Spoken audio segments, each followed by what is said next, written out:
Ikikutangazia kutoka jijini Dodoma. Karibu mtazamaji katika ulimwengu wa habari na tulionayo usiku huu. Mkuu wa wilaya ya Chamwino amesisitiza stakabadhi ghalani italinda bei ya ufuta. Na kwingineko, waziri mkuu aamuru polisi kurejesha mali za mkazi wa Kondoa. Na katika michezo na burudani, Azam FC waichakaza Mashujaa nyumbani kwao. Hujambo mtazamaji popote pale ulipo, karibu katika ulimwengu wa habari kutoka hapa Sky TV. Mimi ni Johannes Michael.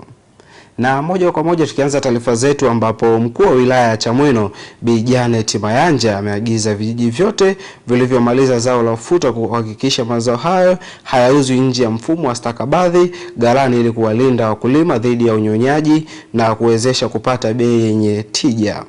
Akizungumza katika hafla ya kukabidhi vifaa hivyo katika kazi ya chama kikuu cha ushirika mkoa wa Dodoma, Mayanja amesema mfumo wa stakabadhi ghalani umeanzishwa kwa lengo la kuinua kipato cha mkulima mdogo. Uzuri mfumo wa stakabadhi ghalani unaenda kuleta bei shindani, bei ya uwazi katika minada. Kwa bei itakayotumika kuuza ufuta ni bei ambayo itakayomsaidia mkulima, sio bei itakayomnyonya. Hivyo niwaombe sana wakulima wajue kwamba mfumo huu wa stakabadhi ghalani una lengo la kuwasaidia wakulima, lakini inawezekana mfumo huu hauendi kuwalenga wafanyabiashara, na ndio maana tumekuwa tukipata changamoto kadhaa za wafanyabiashara na walanguzi kukwamisha mfumo wa stakabadhi ghalani. Kwa mwaka huu tumejipanga vizuri kuhakikisha mfumo wa stakabadhi ghalani unatekelezwa ipasavyo katika vijiji vyote vya wilaya ya Chamwino. Na kama kuna walanguzi na wafanyabiashara wamepanga kuharibu mfumo wa stakabadhi ghalani, basi wajue kwamba sheria itachukua mkondo wake. Tutahakikisha kwamba wakulima wetu wanaleta ufuta na wakulima wetu watapata bei nzuri. Yapo mambo mengine madogo ambayo na Mheshimiwa DC kama alivyosema, kati ya wale wanyonyaji, wakati wanyonyaji wanakuwa na sehemu za ulaghai mkubwa, lakini serikali yetu ya awamu ya 6 imejipanga kumkomboa mkulima ili auze ufuta kwa bei yenye tija. Tumepata misaada leo mikubwa kutoka kiasi kutoka kompyuta, lakini pia halmashauri ya Chamwino yenyewe hii inaongozwa na DC wetu wametupa vifaa mbalimbali muhimu kwa ajili ya kutekeleza ile zoezi likazuri na likafanyika kwa ufasaha. Hiyo kwetu sisi ni shukrani kubwa, lakini na sisi tunatoahidi kama vyama vya msingi kwamba tutatumia hizi stakabadhi misaada tuliyopata vizuri kuhakikisha kwamba inakuwa manufaa kwa wakulima, manufaa na serikali yetu, lakini manufaa na wilaya yetu ambayo kwa kweli inatujali. Tumekabidhi rasmi vifaa vya zaidi ya shilingi milioni 19 kwa viongozi wa vyama vya ushirika vya msingi, ambavyo vifaa hivi vitasaidia mchakato mzima wa kuhakikisha kwamba mfumo unaendeshwa vizuri na wakulima wanapata manufaa kulingana na mfumo huu. Sasa halmashauri kama halmashauri ilitoa vifaa hivi viende vitumike vizuri, viongozi wote wa vyama lakini na ushirika kwa pamoja wahakikisha wanatumia vifaa hivi kuhakikisha wanawahudumia wananchi na si vinginevyo. Lengo ni kutaka vyama vyote vya ushirika vilivyoko kwenye wilaya yetu ya Chamwino viweze kupata vifaa vya namna hii. Na tukiangazia panapo taarifa nyingine kuhusiana na waziri wa nchi ofisi ya waziri mkuu, sera, bunge, uratibu na watu wenye ulemavu, Profesa Paramagamba Kabudi ametaka vijana kuacha kuivuruga Tanzania, akisema hakuna nchi nyingine itakayowapokea kwa mikono miwili. Profesa Kabudi amesema hayo jijini Dar es Salaam alipozungumza katika mojawapo ya majopo wakati wa kongamano la wanafunzi wa vyuo vikuu lililokuwa na kauli mbiu ya Never Again. Tupate undani wa taarifa zaidi. Again kwa jambo lolote lile atakayohatarisha umoja wetu, amani yetu, mshikamano wetu. Lakini never again katika jambo lolote lile ambalo itaendelea kulitia doa Tanzania au kuirudisha Tanzania nyuma. Lakini never again kwa mtu yoyote ambaye atataka Tanzania isifanikiwe katika mageuzi na mabadiliko makubwa ambayo yanafanyika. Na ndio hayo ambayo yameshikwa katika dhana ya 4R. reconciliation, resilience, rebuilding and reform. Na Tanzania iko hapa ilipo kwa sababu ya resilience.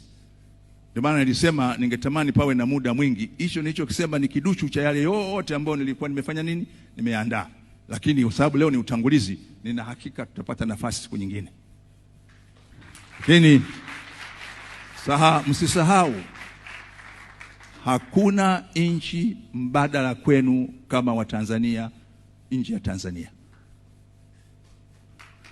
Ukiharibu Tanzania, hakuna Tanzania nyingine.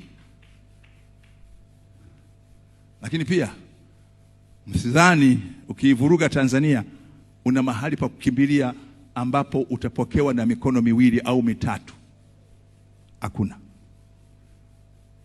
Na mimi, nyinyi watu wa TAHLISO, makongamano ya aina hii yawe mengi na yawe ya mada mbalimbali. Na mjifunze to debate. Miongoni mwa vitu ambavyo tunaanza kupoteza ni uwezo wa kudebate. Na usipokuwa na uwezo wa kudebate, haraka sana utakimbilia kwenye matusi, haraka sana utakimbilia kwenye mipasho, na haraka sana utakasirika kwa sababu huna uwezo wa kudebate. Na moja ya sifa ya mwanafunzi yoyote, kwanza sisi wakati wetu ulikuwa kichwa msomi ni tusi. Maana yake unajiona, unajisikia. Sifa kubwa ya mtu yoyote ambaye ana haki ya kujiita msomi au anasoma ni unyenyekevu katika maarifa. Lakini unyenyekevu katika kusikiliza hoja kinzani na kuijibu hiyo hoja kinzani kwa hoja, sio kwa matusi. Siku hizi imekuwa rahisi sana kumweka mtu rebo afu unaanza kumtukana.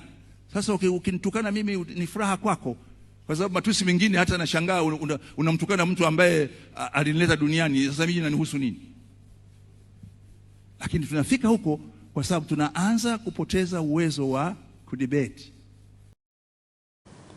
Na tukiangazia panapo taarifa nyingine kuhusiana na Waziri Mkuu Dr. Mwigulu Lameck Nchemba ameagiza kurejeshwa mara moja kwa vitendea kazi vya mkazi wa Kondoa ambavyo vilikuwa vinashikiliwa na polisi kwa zaidi ya miezi 4. Waziri Mkuu amechukua hatua hiyo wakati akisikiliza kero za wananchi, ambapo Bwana Mohamed Athmani Hassan aliomba arejeshe bidhaa za dukani, vifaa vyake vya nyumbani pamoja na mashine ya kusaga na kukoboa ambavyo vilikuwa vinampa kipato cha kuwezesha kuwatunza wadogo zake.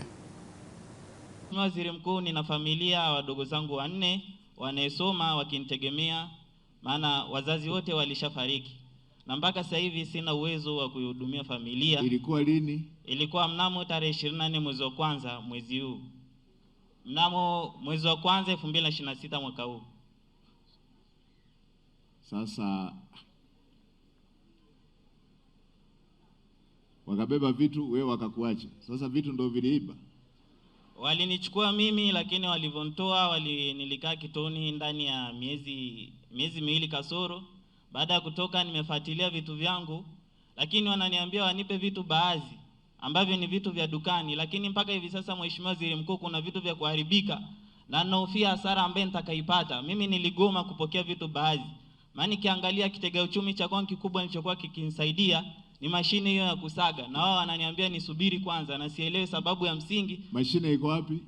Mashine ndio hivyo wameshavichukua, vipo kituo cha polisi wilaya Kondoa. OCD iko wapi? OCD, hebu tuambie vitu viko wapi?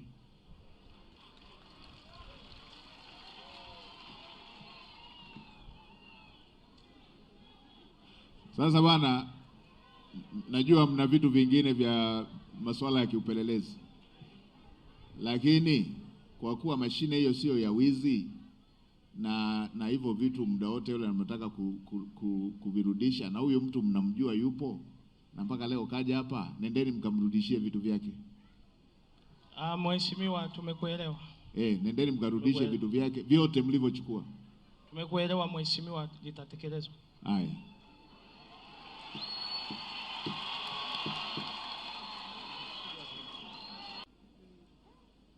Naomba nirudie tena kutoa haya maelekezo. Tusichukue vitendea kazi, hizo ni ofisi za wenzetu. Nimesema kama pikipiki imetumika katika uhalifu, kama pikipiki imetumika katika uhalifu, ama gari ama bajaji imetumika katika mauaji, imetumika katika nyara, imebeba madawa ya kulevya, imetumika katika ubakaji, tuna haki ya kushikilia kwa mujibu wa sheria. Lakini hivi vitu vingine ambavyo havihusiani na mambo ya aina hii, bidhaa za dukani tunachukua za nini? Mashine ya kusaga tunachukua ya nini? Godoro tunachukua la nini?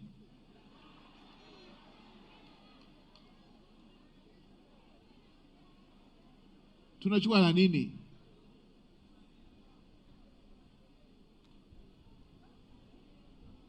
Mashuka, nguo zake tunachukua vya nini?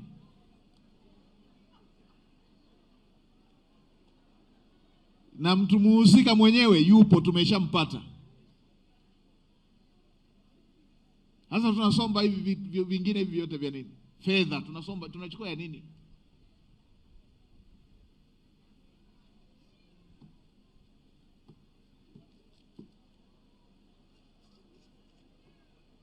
Haya, rudisheni vyote na nitafuatilia na RPC nipate taarifa za ndani kuhusu hili jambo linahusu nini hili. Nataka nijue ni nini hiki, na kwa sababu ni jambo la kiusalama ndio maana sijataka kuliongea zaidi. Lakini hivi virudisheni, haviingii kwenye mantiki yoyote kwamba hata kama ni upelelezi mnachukua godoro. Mnapeleleza kesi gani inayohusu mpaka godoro? Ambapo mapema ya leo Waziri Mkuu amewahimiza wananchi kuendelea kuiombea Tanzania ili amani, umoja na mshikamano wa kitaifa uendelee kuimarisha sambamba na nchi kuendelea kupiga hatua za maendeleo katika sekta mbalimbali za kijamii na kiuchumi, aliposhiriki ibada katika kanisa la KKT ushirika wa Kondoa mjini. Niwaletee salamu za Daktari Samia Suluhu Hassan, Rais wetu wa Jamhuri ya Muungano wa Tanzania. Anawasalimia sana. Kama kawaida nilimuaga kwamba nitakuwa Kondoa, lakini ujumbe wake kwenu wana Kondoa na usharika wetu wa Kondoa ni tuendelee kuiombea nchi yetu. Nchi yetu iendelee kuwa ya amani na iendelee kupiga hatua za kimaendeleo. Mheshimiwa Rais ameendelea kushirikiana na taasisi zote, madhehebu yote, akitambua kwamba ni wadau wa muhimu katika kujenga jamii iliyo moja, lakini pia katika jitihada za kuliletea maendeleo taifa letu. Jambo la pili, jana nilikuwa na mkutano hapa. Kwa wale ambao hawakupata nafasi ya kushiriki, tumeongea mengi, na kwa niaba ya serikali, pamoja na mengi yote tuliyoongea, tumebeba jambo la daraja la kuingia hapa Kondoa mjini, ile ambalo lina line moja, ambalo kwa kweli tutaanza nalo. Lakini la pili ni daraja la kuelekea kwetu, ili muwe mnakuja na nyumbani kwetu.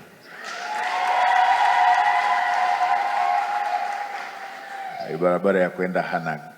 Kwa tukishamaliza hili hapa ambalo taratibu zake sio ndefu sana, tutahamia ili kubwa ambalo na lenyewe nimeambiwa kero yake ni kubwa sana. Na kwa kuwa mengine mengi tuliongea, niseme tu yale ambayo yako kwenye ilani ya uchaguzi, serikali itaendelea kuyafanyia kazi kama ambavyo ilikusudiwa. Na katika ombi la kuleta kwenu, tuendelee kuhamasishana. Tunatarajia baada ya mwaka mmoja ujao, yani 2028, ambapo katikati hapa tuna 27 peke yake, elimu ya lazima itaanza kuwa miaka 10. Hatutakuwa na jambo linaloitwa mtoto amemaliza darasa la 7. Hapata kuwepo na kumaliza darasa la 7. Kama tulivyoondoa ile kumaliza darasa la 4, tunaenda kuondoa pia kumaliza darasa la 7. Sasa jambo hilo ni kubwa, linahitaji msukumo na hamasa ya kila Mtanzania, kwa sababu itakuwa moja ya badiliko kubwa ambalo nadhani kwa mara ya mwisho lilifanyika badiliko la aina hiyo miaka ya 67, wengine wengi hatukuwepo. Kwa hilo ni jambo kubwa, linahitaji ushiriki wa kila Mtanzania. Na tukiangazia panapo taarifa nyingine kuhusiana kwamba Waswahili wanakuambia kwamba mkaabule si sawa, mtembea bule si sawa na mkaabule, ambapo kikundi cha vijana 7 wapiga debe katika kituo cha mabasi cha Katoro wilaya ya Geita wameunganisha nguvu na kunufaika kwa kubadilisha maisha yao kwa kununua basi dogo la kusafirisha abiria. Wapiga debe hao wamenufaika na mikopo iliyotolewa na serikali kupitia halmashauri kwa vijana na makundi maalum, ikiwa ni ahadi ya serikali kuwezesha vijana kujiajiri. Tupate undani wa taarifa zaidi na Michael Bundara. Naamka saa 10, nafika stendi. Kila bajaji huwa tunakusanya 20,000 kwa bajaji 18. Baada ya hapo tunapeleka hela benki. Kikundi chetu kilianza mwaka 2017 na tulianza kwa kujichangisha michango tukiwa tunaita kama ada ya shilingi 1,000. Baadaye tukapata fursa, tukaona fursa ya mikopo. Kwa hiyo tukaja kuchukua mkopo wa kwanza, tulichukua 2020. 2020 tulipewa milioni 13,500,000. Sisi ni wapiga debe. Pale tulikuwa tunapakia gari za matajiri. Tukaona kuna fursa na sisi tunaweza tukapata angalau gari letu. Tunategemea hili basi walilopewa sasa litawainua zaidi. Kwanza wajiwezeshe wao wenyewe hata kutafuta basi lingine kulingana na huu mradi ambao wanaotekeleza kwa sasa, lakini pia ni mradi ambao utatoa ajira kwa vijana wengine ambao hawana kazi. Ilifikia hatua ikaonekana wapiga debe ni genge la kiuni. Sasa sisi tuliamua Katoro Terminal tuje kuwatangazia Tanzania nzima kwamba watu tunaofanya kazi stendi ile sio ile ya kwamba ni wauni, wavuta bangi, walevi. Tuliamua kuitoa hiyo, tuliamua kuliondoa kabisa na kulitoa ili vijana wajue kwamba stendi kuna ajira kama ajira nyingine. Wametoa ajira kwa vijana na wamenifanya mimi kutoka sehemu moja kwenda sehemu nyingine, na nimeweza kuajiri na mimi vijana wengine kwa ajili ya kunisaidia kazi. Watu wamejenga, watu wana miji zao, watu wanasomesha. Inshallah tunamshukuru Mwenyezi Mungu. Malengo yetu, tuna plani tuwe na kampuni kubwa ya usafirishaji kama Mungu atapenda. Huu sasa ndio mwelekeo wetu. Na nitoe rai kwa vijana wenzangu na kina mama. Msiogope kuwa na ndoto kubwa. Msiogope kuandika maandiko makubwa. Wazeni miradi mikubwa. Wekeni fedha za kutosha. Halmashauri yetu iko tayari kujiondoa kwenye mikopo midogo midogo na kuwapeni fedha nyingi kama mnavyoomba ili maisha yenu yanyanyuke. Tayari soko mnalo. Soko mnalo kwa sababu wakati wengine watumishi wanahitaji kwenda mahali fulani, tayari gari hili tutalitumia. Hatutakuwa na haja ya kutumia gari lingine. Na tukiachana na taarifa hiyo, kunako taarifa nyingine kuhusiana na daktari bingwa mbobezi wa magonjwa ya moyo kutoka taasisi ya moyo ya Jakaya Kikwete, Dr. Samuel Lwenyemamu amesema shinikizo la damu linaendelea kuwa tishio kubwa kwa afya ya moyo nchini Tanzania. Amesema ugonjwa huo unasababishwa zaidi na mtindo usiofaa wa maisha, ikiwemo matumizi ya chumvi kupita kiasi, unywaji wa kilevi uliozidi uliopitiliza, pamoja na matumizi ya tumbaku. Ni mojawapo ya kisababishi cha magonjwa mbalimbali ya uhusiano na mishipa ya damu na moyo wenyewe. Inaonekana karibu milioni 18 watu wanakuwa na magonjwa yasiyoambukiza, na chanzo chake huwa ni shinikizo la juu la damu, na mengi yanasababisha shinikizo la juu la damu linasababisha shambulio la moyo, na sana sana katika nchi za kusini mwa jangwa la Sahara ambayo ni kama 80% inasababishwa na hiyo shinikizo la juu la damu. Kwa hiyo ni shida kubwa sana, lakini vifo ukija hata kwa Tanzania tunasema shinikizo la juu la damu ni mtu mmoja kati ya 4 ana shinikizo la juu la damu, shida ambayo ni kubwa sana, na karibu vifo vingi Tanzania takriban 34% hufariki kutokana na magonjwa ya moyo na mishipa ya damu, lakini ikisababishwa na shinikizo la juu la damu. Kwa hiyo shida ni kubwa sana katika dunia, kama nilivyotangulia kusema, karibu takriban watu milioni 17 mpaka 18 wana tatizo kubwa la shinikizo la juu la damu na uweza kufariki dunia. Vyanzo viko mbalimbali ambao tunaita risk factors, na chanzo kikubwa namba 1 unaweza kukuta watu wana uzito uliokithiri, overweight and obesity. Watu wengi wana shida kama hiyo, lakini vyanzo vingine unajikuta ni matumizi ya kileo, matumizi ya pombe kupindukia yanasababisha shinikizo la juu la damu, matumizi ya tumbaku, lakini bila kusahau shida ambazo inatokana na kufanya mazoezi, physical activity au sedentary life. Kwa hiyo hivyo ni vyanzo ambavyo ni vikubwa ambavyo unakuta vinasababisha kuwa na shinikizo la juu la damu. Mtazamaji, unaendelea kutazama Ulimwengu wa Habari kutoka hapa Sky TV na tunayo usiku huu. Makamu wa Rais ashiriki baada ya mazishi ya Boniface Makene. Karibu tena mtazamaji, unaendelea kutazama Ulimwengu wa Habari kutoka hapa Sky TV. Mimi ni Johannes Michael. Mkurugenzi mtendaji wa kituo cha ubia kati ya sekta ya umma na sekta binafsi PPP Center David Kafurira amesema kuwa mradi mkubwa wa dola milioni 110 kwa ajili ya ukaguzi na usalama wa magari barabarani utaondoa adha kwa madereva. Akizungumza jijini Dar es Salaam kwenye mafunzo ya PPP kwa maafisa mbalimbali wa serikali, amesema mradi huu unatoa na kuongeza nguvu ubia ya baina ya sekta ya umma na sekta binafsi katika matumizi ya teknolojia na kutoa suluhisho kwa jamii. Wapongezi Wizara ya Mambo ya Ndani. Wamesaini mradi juzi wa dola milioni 116 kwa ajili ya motor vehicle mandatory inspection. Mradi ambao utafanya magari yetu yote traffic ile wiki ndio kwa usalama na kagua kwa jicho. Sasa unaingia kwenye mtambo, unapewa sheet ya mapungufu ya gari yako. Lengo ni kupunguza ajali ambazo zinatokana na ubovu wa magari. Kwa hiyo katika hali ya kawaida ni innovation ambayo Wizara ya Mambo ya Ndani wanayo, na wanakwenda kuokoa fedha ambazo zingetumika, yani hazina ungepasha wapeni bilioni 300 plus kufanya hiyo project, nao hazina hawa wapi leo mnaipata kwenye private, na hii kampuni private italipa kodi kwa sababu ni business, hiyo kodi singepatikana. Unaona multiple advantages za kutumia PPP kufanya mambo. Kwa kuna watu wa TANROADS, of course, kuna hatua mbalimbali, kuna watu wa Wizara ya Nishati tuendelea nayo hapo, tuna kasi kubwa ya kufanya hizo generation na transmission kwa taratibu wa PPP. Kuna Wizara ya Viwanda pia na miradi yao kadha wa kadha ambao watakufanya kwa PPP. Inakiri kwamba naona kuna mwamko mkubwa wa utayari wa serikali kwenye mamlaka zake kufanya hivyo. Lakini bado kuna mahitaji makubwa, kwa maana kuna wengi bado hawajaamka. Kasi ya kuamka ni kubwa, lakini bado kuna portion kubwa haijaamka.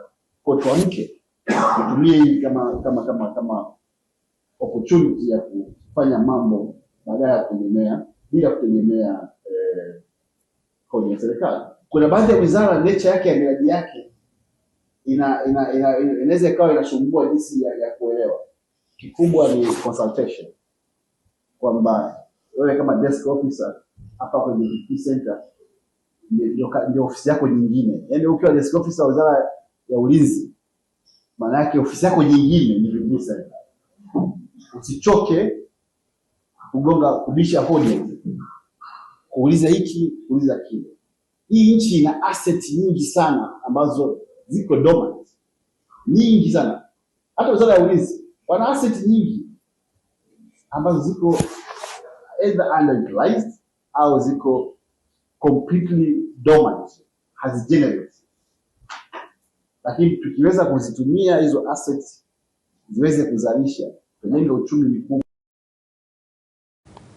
Na tukiachana na taarifa hiyo, tuangazie panapo taarifa nyingine, ambapo uwepo wa minada ya mifugo ulioanzishwa chini ya usimamizi wa serikali umetajwa kuwa na manufaa makubwa kwa wananchi, ikiwemo kukuza desturi ya watu kukutana pamoja kufurahia nyama choma katika maeneo mbalimbali nchini. Hali hii imeendelea kushamiri hususan kila mwisho wa wiki, ambapo mjini Bariadi wananchi wamekuwa wakisubiri kwa hamu siku za mnada kutokana na kuvutia shughuli za biashara na burudani zinazohusisha uraji wa nyama choma. Siku ya Jumanne ni siku ya kuingiza kipato kwa mimi, na najitafutia kipato kuendesha majukumu ya familia yangu. Tunaichoma kienyeji, yani kile kienyeji tunaweka malimao, pilipili, saa zingine tunaweka na vinegar na chumvi.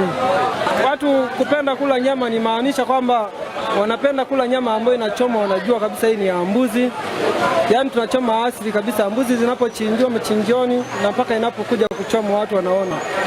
Ndio maana watu wanapenda siku ya leo, ni kama sherehe kwao. Hii biashara imenipa mafanikio mengi, imeniozesha na mpaka sasa hivi nipo kwenye hatua ya ujenzi. Basi mimi hapa mnadani nauza ndizi, nauza ugali, nauza na kachumbari. Tunauza 1000. Chinga 500 unapata kachumbari. Yaani hizi zile nyama wanavyochoma mimi zinanisaidia ili na mimi ugali nafanyaje? Nauza. Bila zile nyama ugali siwezi nikauza. Kwa kweli wao nawategemea na mimi wananitegemea. Kuhusu nyama choma na mimi na wateja na hudumia ugali. Kama siku ya leo kama hii lazima tuchome nyama. Ili tufurahie kwa pamoja. Mimi swala la nyama choma nimeanza kuhudhuria leo na miaka kama 6. Mimi ni mkongwe kabisa. Ikipita siku ya mnada sijaja kula nyama najisikia kero sana. Na huwa siwi na raha kwa sababu ni siku ambayo ni ya furaha kwa wote. Ni hivyo tu, watu pendelo wao, yani swala la nyama choma sisi tuko vizuri kuchomea raia na kuwalisha, sio kwamba eti ni vile kuna mtu pendelo wa kuja kula nyama choma. Je, kwako wewe mwisho wa wiki unaishangilia kwa namna gani? Wenzetu Bariadi wanakutana kwenye minada na wanachoma nyama choma. Wewe je? Na tukiangazia hapa napo taarifa nyingine kuhusiana na madiwani katika halmashauri ya wilaya ya Kigoma wametaka wakala ya barabara za mjini na vijijini TARURA kuongeza kasi ya utengenezaji wa barabara katika halmashauri hiyo, hasa katika maeneo ya vijijini ambayo kwa kiasi kikubwa barabara hizo zimeharibika na kuwa kero kwa watumiaji, hasa wajasiriamali wanaopeleka bidhaa zao sokoni, wagonjwa na shughuli mbalimbali za kijamii.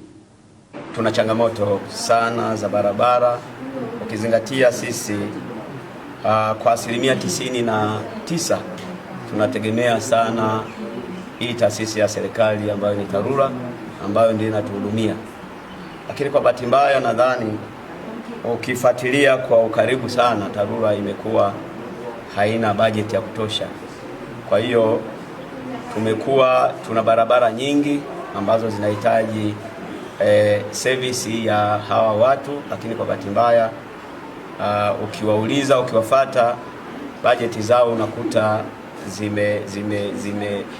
hazijatosheleza vya kutosha.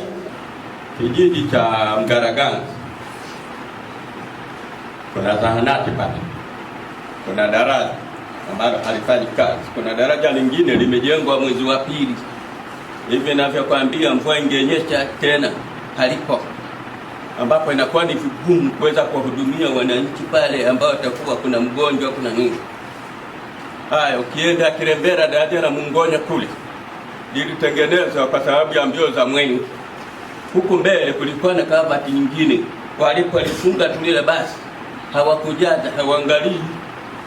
Mheshimiwa Mwenyekiti, tunapolalamika hata wewe mwenyewe utashindwa kwenda kuangalia miradi ya maendeleo kwa kitu kama hicho, kwa sababu ofisi yao bana sio mwangalifu. Barabara inayotoka Mwandiga kwenda Bubango mpaka Chankele kuna eneo ilikatika, na tukapeleka taarifa TARURA, wakasema watakuja kutengeneza kama emergency, ambayo ni barabara kubwa ile, na pale pana bodaboda wengi wanaotumia ile Kwa bahati nzuri, mmojawapo amepata ulema wiki iliyopita ndani ya eneo hili ambapo barabara imekatika. Baada ya mvua kunyesha, imetokea kwamba kuna sehemu udongo umenania. Hiyo ni hali ya kawaida, kwa sababu mkandarasi tayari ameshamaliza kazi, lakini mkataba uko katika matazamio, na mkatazamio ni mwaka mmoja. Anaendelea kulilinda kwa gharama zake mpaka atakapokuwa kumeisha mwaka mmoja. Na ameuliza swali lingine katika barabara ya Mgaraganza. Hiyo barabara mheshimiwa, mwaka juzi ilifunguliwa na Mwenge, na walijenga pale wananchi wa sehemu zote kata mbili za Vitani na Kagongo, walitengeneza barabara la daraja la mawe kwa kupitia mradi wetu wa Wainabe. Na panapo taarifa nyingine kuhusiana na zaidi ya kilo 800 za ardhi zimeripotiwa Suruhu ndani ya siku 15 tu mkoani Dodoma, hatua inayotajwa kupunguza kwa kiasi kikubwa mrundikano wa migogoro uliokuwa ukichukua muda mrefu na gharama kubwa kutatuliwa. Takwimu hizo zimetolewa Mei 16 mwaka 2026 na afisa ardhi mteule mkoa wa Dodoma Letare Show aliyesema jumla ya kero 887 zilipokelewa na kushughulikiwa kupitia kampeni ya kitaifa ya msaada ya kisheria ya Mama Samia. Mimi naitwa Letare Show, ni afisa ardhi mteule wa mkoa wa Dodoma. Mimi na ofisi ya Wizara ya Ardhi tunashirikiana pamoja na Wizara ya Katiba na Sheria. Banda hili la Wizara ya Ardhi tumepokea wananchi 887 waliokuwa na masuala mbalimbali yanayohusiana na ardhi. Kubwa ambalo tumelipokea hapa, wananchi wengi walikuwa wanafuatilia hatimiliki ambazo wamekuwa wakisumbuka kwa muda kidogo kuzifuatilia katika halmashauri ya jiji la Dodoma. Lakini katika kampeni hii, kwa kuwa tulikuwa na one stop center, tulikuwa na wataalamu kutoka halmashauri ya jiji la Dodoma, wataalamu kutoka ofisi ya ardhi ya mkoa, ambao tulikuwa tunafanya kazi kwa pamoja kuhakikisha mwananchi akija hapa na swala lake analohitaji hatimiliki, kama nyaraka zake zimekamilika na zimetimia, tunampatia hatimiliki siku hiyo hiyo. Kufikia tarehe ya leo tumeweza kutoa hatimiliki kwenye banda hili zipatazo 130 ambazo wananchi wamefika hapa, tumewashughulikia, tumefanya mchakato wa hizo hati na wameondoka nazo kwenye banda hili. Lakini kwa siku hii ambao ndo tunahitimisha kampeni hii, kuna hati bado ziko kwenye mchakato, tuko kwenye hatua za mwisho kuzikamilisha zipatazo hati 63. Sio hivyo tu, tumekuwa tukipokea migogoro na malalamiko mbalimbali kutoka kwa wananchi, hasa yanayohusiana na mwingiliano wa mipaka, na migogoro mingine ilikuwa ni ufahamu tu na elimu juu ya masuala ya ardhi. Mwananchi anakuja na swala akiwa anaamini ni mgogoro, lakini tukimuelimisha kwamba huu sio mgogoro, unatakiwa ufanye hiki na hiki, anaondoka hapa akiwa ameridhika. Kwa hiyo banda hili la Wizara ya Ardhi limeshirikiana bega kwa bega na Wizara ya Katiba na Sheria, ambao ndio msimamizi mkuu wa kampeni ya Mama Samia Legal Aid, katika kutoa elimu ya kisheria na haki za umiliki wa ardhi. Wamejitokeza wananchi pia wakiwa na masuala ya mirathi, hawajui baada ya mzazi wao au mmiliki wa kiwanja mahali fulani alipofariki ni hatua gani wazifanye ili wale warithi waweze kupata umiliki ule. Elimu hiyo pia tumekuwa tukiitoa. Wengine wamekuja na issue za wamenunua kiwanja kwa mtu, hajui ni hatua gani afanye ili apate mishio umiliki ule. Kwa kuwa banda hili linajumuisha Wizara ya Katiba na Sheria, ambao kuna mawakili kule wamekuwa wakiandaliwa mikataba ile ya kisheria kwa ajili ya kuhamisha miliki zao, na wakija kwenye banda letu tunachukua mikataba ile, tunawafanikishia kuweza kufanya ule mchakato wa kuhamisha miliki. Na mtazamaji, tukihitimisha na taarifa ifuatayo, ambapo katibu wa NEC itikadi, uenezi na mafunzo wa Chama cha Mapinduzi CCM Taifa, Kenani Kiongosi, amewataka wananchi wa Tarime mkoa wa Mara kulinda amani na kuachana na wanasiasa waliofilisika kisera kwenye kuchochea mchafuko na kukosa uzalendo kwa taifa, huku akisema viongozi hao baada ya kuchochea vurugu hujificha wao pamoja na familia zao nje ya nchi, jambo linaloonyesha kuwa hawana dhamira njema kwa Watanzania. Wanaochochea vurugu hawaishi hapa Tarime. Wanaoleta chokochoko hawakai hapa Tarime hata mwezi mmoja. Watakuja kutembea na kuondoka kwenda Dar es Salaam. Watatembea na kwenda nje ya nchi. Wake zao hamwajui wako wapi, uongo kweli? Watoto wao hawako hapa, uongo kweli? Wanasoma shule za Tarime, wanatibiwa Tarime, lakini wao wanakwambia uchome shule. Hasara ni ya nani? Lindeni nyumbani kwenu, achaneni na wanasiasa waliofilisika kisera. Wakulinda Tarime ni nyinyi, sio mtu mwingine. Na ukweli unabaki kuwa ukweli, hauna rangi mbili. Na msema kweli ni mpenzi wa nani? au ninawaudhi? Wangapi mnasema mwenezi piga nondo tuendelee mbele, punga mikono juu namna hii. CCM oye! Kazi ya amani, kazi ya usalama, kulinda wazee wetu, watoto wetu, mama zetu, familia zetu ni kazi ya watu wa Tarime. Asije mtu asiyeishi hapa anakuja kukujaza maneno ya chuki. Pakiharibika hapa, watu wa kwanza kuumia ni wazee wenu hawa. Hawana pa kukimbilia hawa. Watu wa pili ni watoto wenu wadogo, hawana pa kwenda. Watu wa tatu ni mama zenu, hawana uwezo wa kujitetea. Lindeni Tarime yenu na mlinde amani ya wilaya hii. Tarime tufanye kazi. Tarime tujenge uchumi. Tarime tupende ardhi yetu. Na Tarime tusikubali kuchonganishwa kwa gharama yoyote ile, tukatae. Mtazamaji, tunapata mapumziko mafupi, kisha tutakaporejea moja kwa moja nitakupeleka katika habari za michezo na burudani, yapi ambayo yamejili viwanjani kwa leo.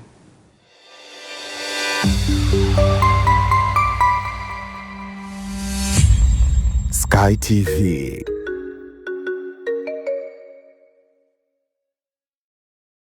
Habari, jina langu ni Sarah kutoka ya ZIC. Kazi yangu ni kukuongoza katika kufanya maamuzi sahihi ya kujikinga wewe na mali yako dhidi ya majanga yasiyotarajiwa kwa kupata bima kutoka ZIC. Je, unaifahamu ZIC?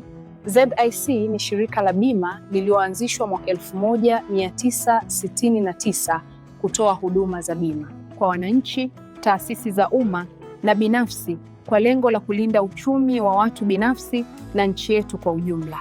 Lengo letu ni kuwa kampuni ya bima inayoaminika na wateja na kutambulika kote Afrika Mashariki. Dhamira yetu ni kulinda na kuwawezesha wateja wetu kwa kuwapa huduma bora na za kuaminika. Baada ya utangulizi wangu, je, ungependa kujua kuhusu huduma zetu? ZIC tunatoa huduma za bima za mali na ajali, na kati ya hizi ni bima ya magari, bima ya wizi, bima ya moto, bima ya mizigo. Je, unazijua branchi zetu? Kuhakikisha tunawafikia wateja wetu nchi nzima, tunatoa huduma zetu kupitia ofisi zetu kuu zilizopo mtaa wa Mpirani pamoja na matawi yetu yafuatayo: Amani, Marubi, Chake Chake, Dar es Salaam, Dodoma, Mwanza, Kahama, Arusha, Tanga, Mbeya na Mtwara. Unajua ni njia gani tunazotumia kuwapa wateja wetu huduma? Tunatoa huduma kupitia ofisi zetu, kupitia mawakala na madalali wa bima waliosajiliwa na Mamlaka ya Bima Tanzania, kupitia mawakala wa Bank Assurance na pia kupitia mitandao ya simu kupitia Voda Bima na Mix by Yas. Karibu ufurahie huduma zetu kwa masaa 24. Tunakujali.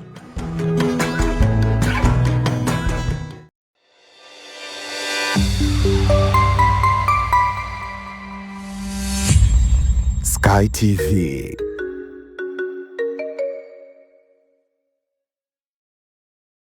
Michezo na burudani inaletwa kwenu na ZIC.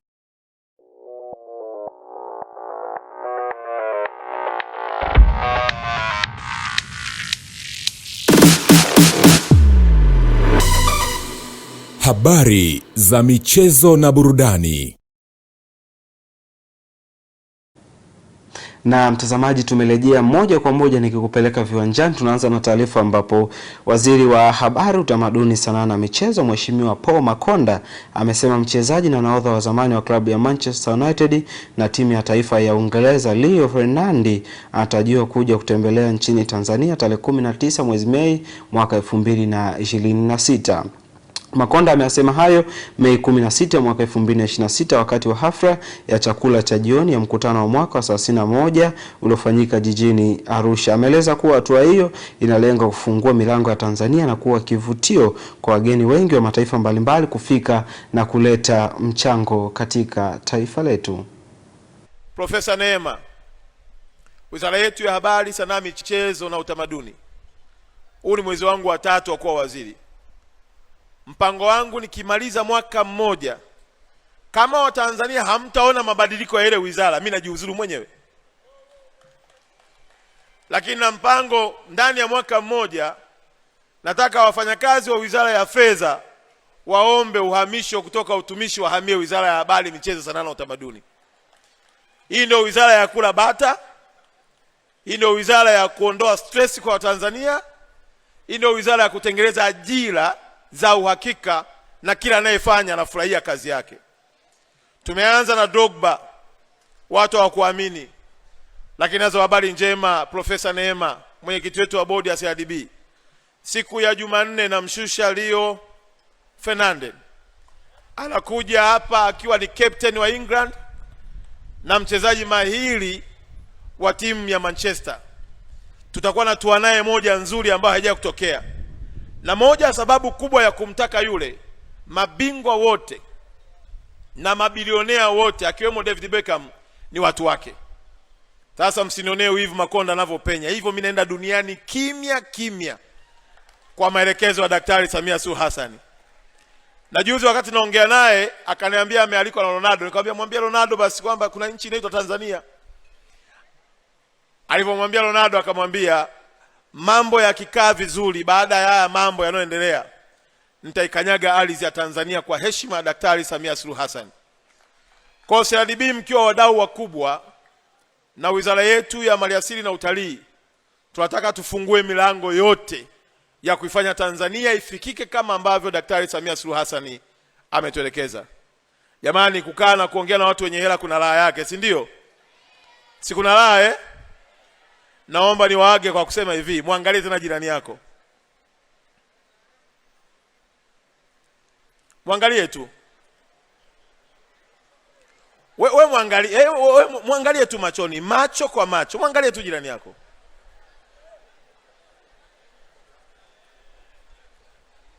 Kuna kitu unakiona hapo? Muangalie tu. Kuna kitu unakiona? Kuna kitu unakiona hapo? Unaona lakini vizuri? Unaona vizuri jamani? Haya, nishakuachia connection hiyo. Asanteni sana.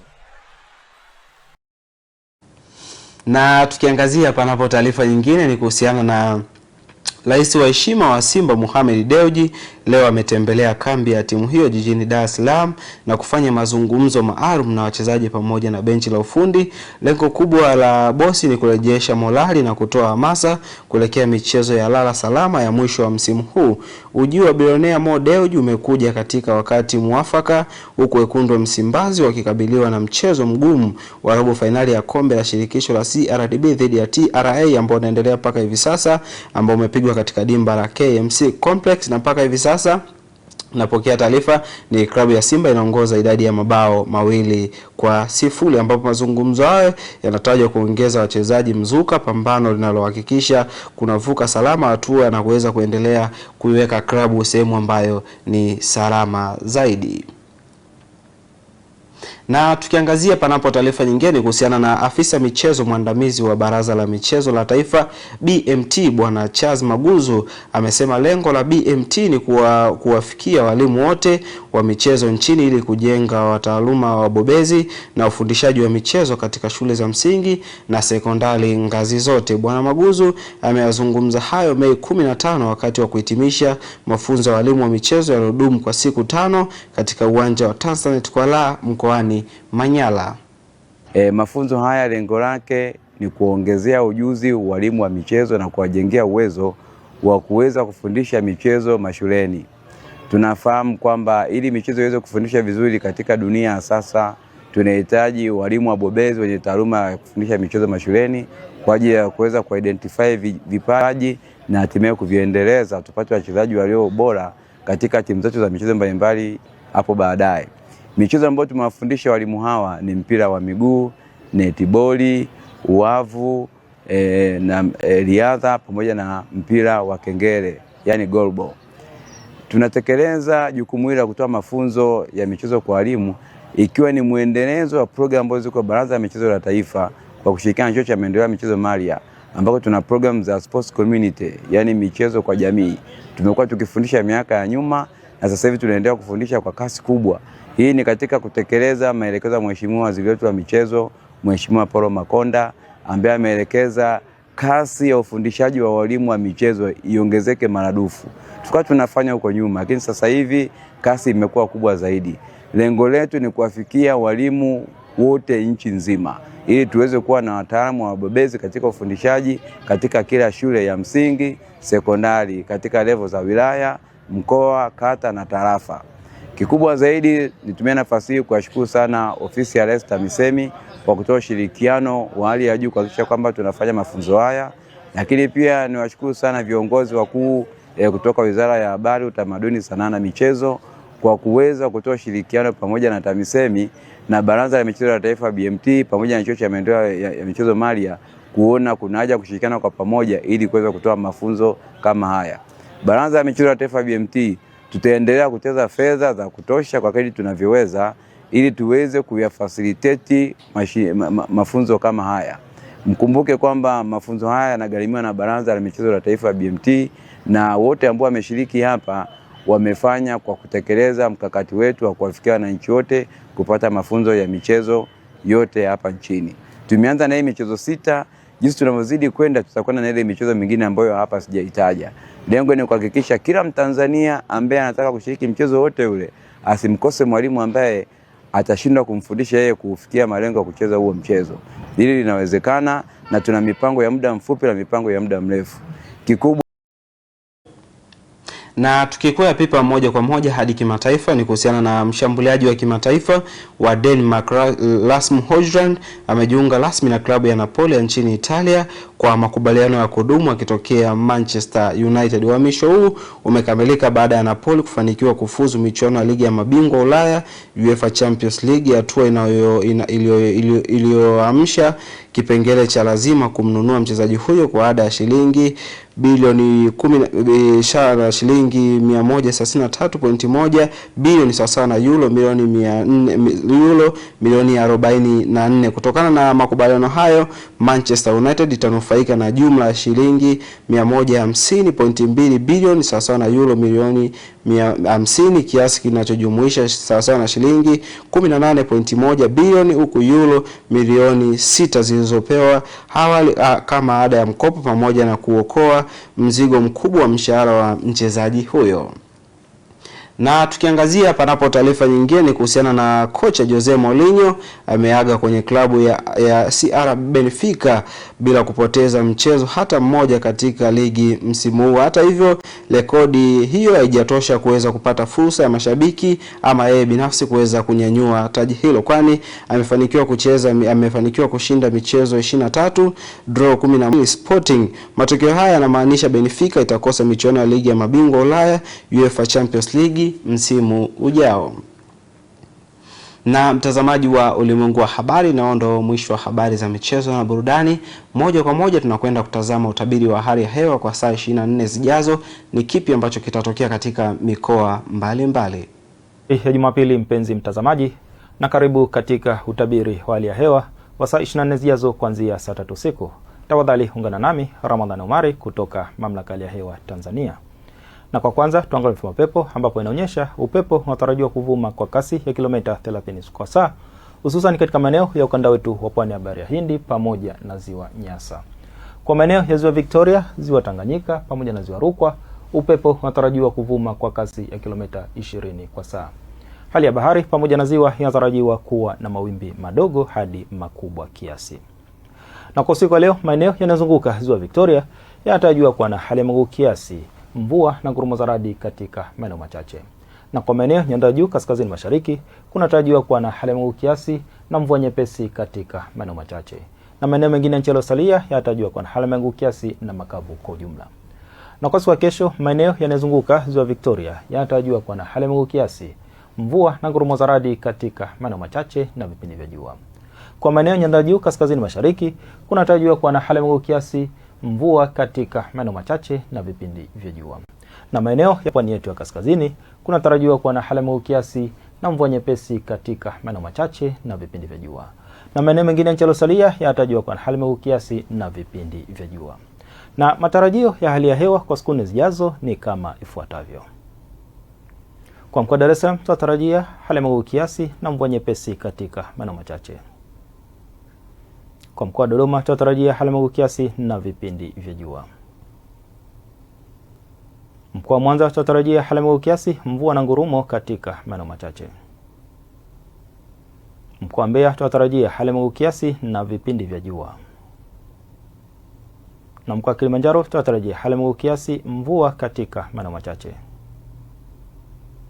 Mkoa wa Morogoro tunatarajia hali ya mawingu kiasi na mvua nyepesi katika maeneo machache. Na mkoa wa Arusha tunatarajia hali ya mawingu kiasi na mvua katika maeneo machache. Na mpaka kufikia hapo, kutoka mamlaka ya hewa tuna ziada. Asante kwa kuwa nami na nikuage kwa heri. Na mtazamaji, na huo ndo mwisho wa ulimwengu wa habari na tuliokuwa nayo usiku wa leo. Mkuu wa wilaya ya Chamwino ametaka stakabadhi za ghalani italinda bei ya ufuta. Na kwingineko, waziri mkuu awaamuru polisi kurejesha mali za mkazi wa Kondoa. Na katika michezo na burudani, klabu ya Azam FC waichakaza Mashujaa nyumbani kwao FA. Na mtazamaji wa ulimwengu wa habari, na ndio mwisho wa habari. Usiache kufuatilia mitandao yetu ya kijamii kupitia Instagram, YouTube, Twitter pamoja na X kwa jina la Sky International TV, na uwe na usiku mwema.